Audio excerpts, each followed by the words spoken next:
Indiana. Indiana, the state's name means Indian land, or land of the Indians, named so far for the Indian tribes that lived there when white settlers arrived. Indiana. While its meaning might be simple enough, the way it got the name is a little more interesting.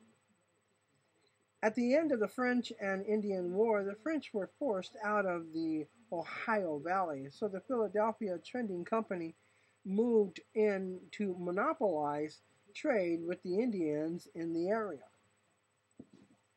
as they do. At the time, the tribes of the Iroquois had already formed, or Iraqis had already formed, that's where they get the name of that car, the Iraq. So they had already formed a confederacy and conquered territory beyond their own lands, subjugating other tribes and treating them as tributaries.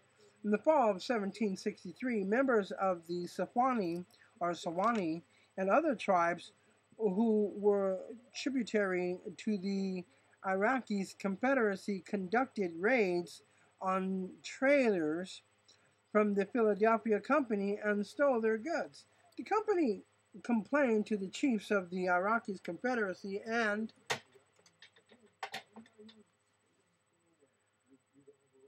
demanded restitution.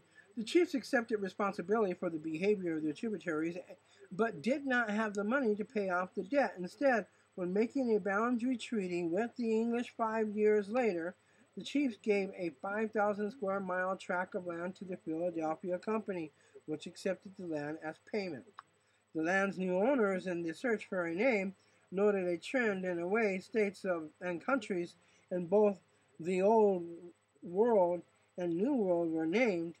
Bulgaria was the land of the Bulgars.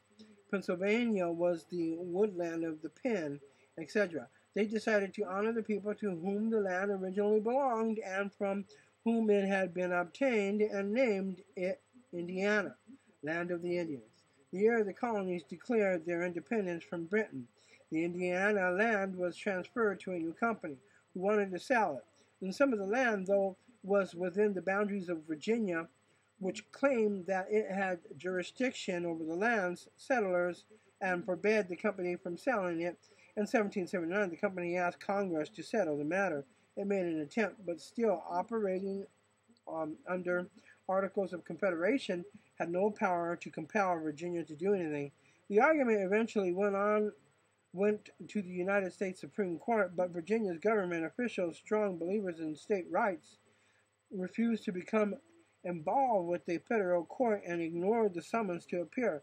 In the meantime, Virginia's politicians worked to secure the 11th Amendment, which protected the United States sovereign immunity from being sued in federal court by someone of another state or country, and was proposed in response to a Supreme Court case dealing with Georgia's refusal to appear to hear a suit against itself, in which the Supreme Court decided against Georgia.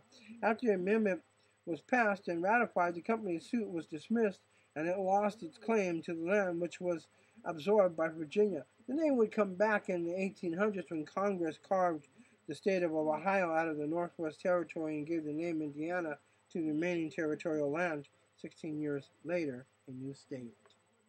College Classic Campuses. I'm TC Barr. God bless you.